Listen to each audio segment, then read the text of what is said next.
Ти, батак, не си чул, а аз съм оттам.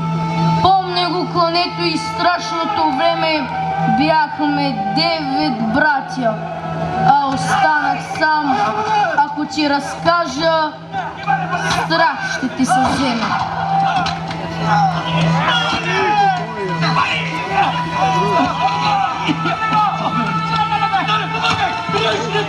Тоя ми Кочо, простия чизмар, наранен, ослабнал и бунтовник стар, повика жена си, млада хубавица, нагърди с детенце с златна косица и рече: невесто, виж, настая сеч и по-лошо нещо, ти разбираш вече, искаш ли да умреш?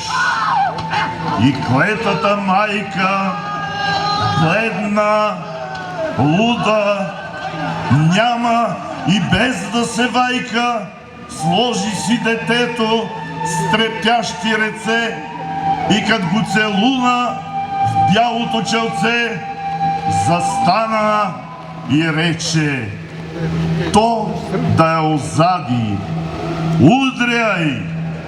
И Кочо ножът си изади, кървав изгърди.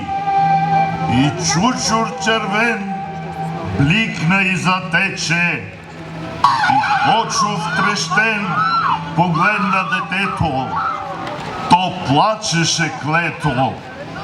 Майка ти не ще е сама на небето, рече и замахна като в някой сън и възви глава си, пламнала в огън. Главицата падна, трупът се затресе и кръвта детинска с майчина се смеси.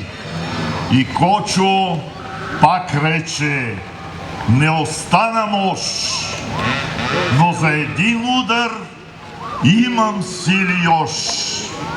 И ножът димящ ти опря с 2 ръце, право дето тупа негово сърце. И падна обагрен, грозен, страховит, с отворени очи и с нож забит.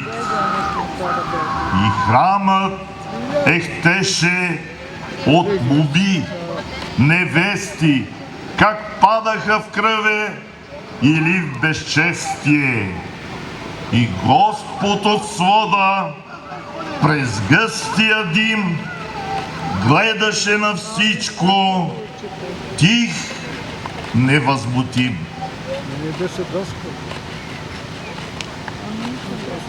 Я надуй, дядо, кавала, след теб да викна, запея песни юнашки, хайдушки, песни за вехти войводи, за Чевдар, страшен хайдутин, за Чевдар, вехта войвода, синът на Петка страшника. Да чуят моми и момци по сборови и по седенки, юнаци по планините и мъже в хладни механи. Какви е деца раждала, раждала, ражда и днеска нашата земя хубава. Какви е момци хранила, хранила, храни и с една българска майка юнашка.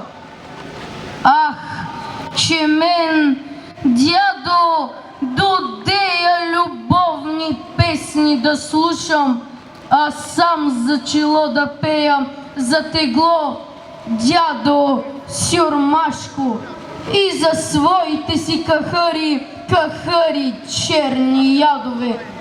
Тъжно ми, дядо, жално ми, ала засвири, не бой се, аз нося сърце юнашко, глас имам меден, загорски, тако ме никой не чуе, песента ще се пронесе по гори и по долища, горите ще я поемат, долищата ще я повторят и тъгата ми ще мине. Тъгата, дядо, от сърце. Пък който иска да тегли, тежко му нема ще кажа, юнакът тегло не търпи, а съм думал и думам. Блаземо, който умее за чест и воля да мъсти, добро му добро да прави, лошия с ножа по глава, пък ще си викна песента. Кой не знае Чавдар воевода, кой не е слушал за него, чорбаджия ли изедник или турските сердари, овчар ли по планината или пак лети сюрмаси. Водил бе Чавдар дружина, тък му до 20 години и страшен беше хайдутин за чорбаджи и турци, ала заклети сюрмаси, крило бе Чавдар воевода. Зато и му пее песента на Странджа Баир гората, на Ирим Пирин тревата, меденим кавал приглашам от Цариграда до Сръбско и с ясен ми глас жатварка от Бяло море до Дунав, по румелийски полета.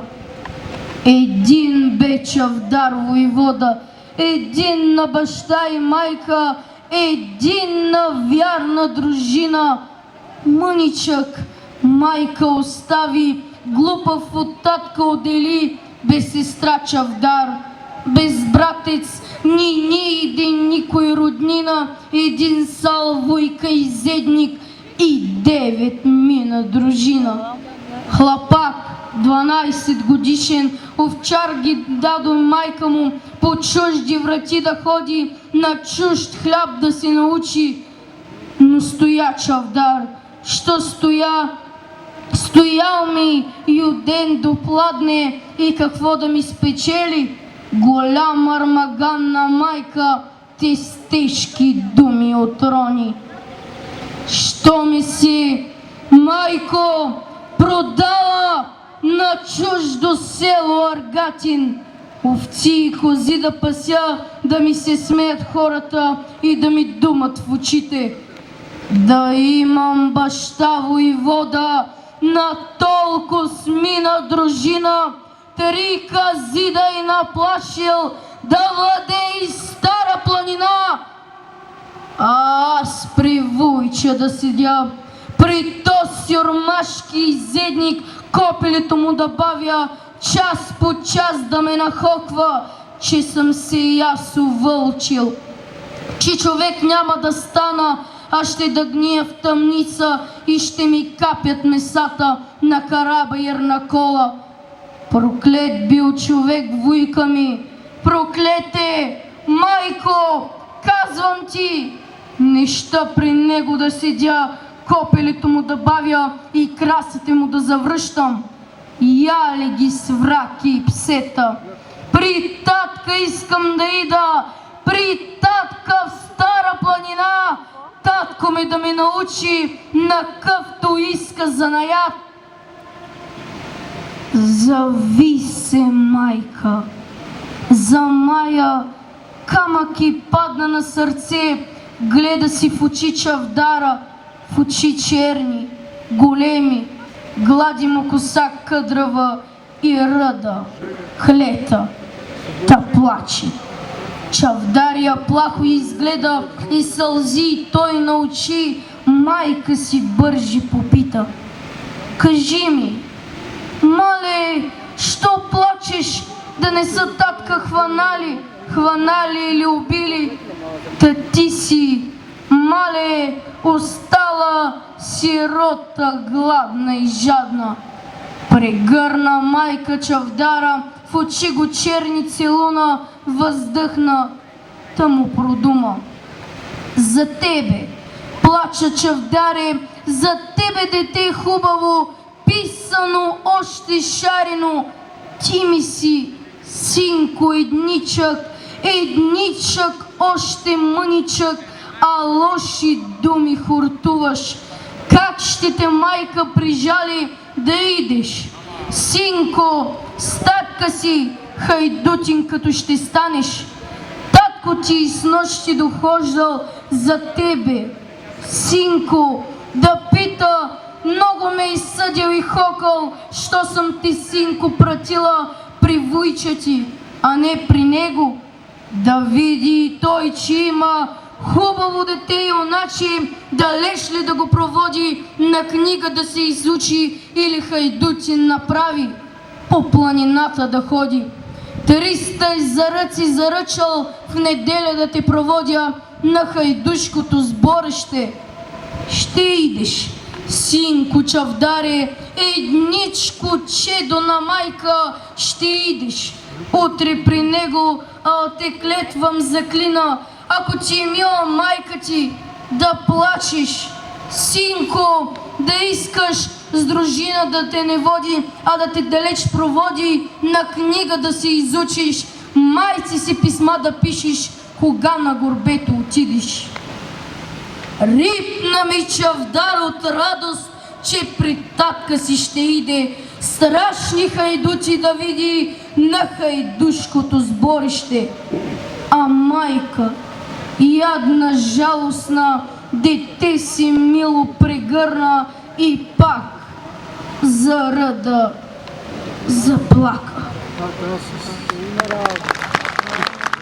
Невероятен, уникален, големия Борис Нанков,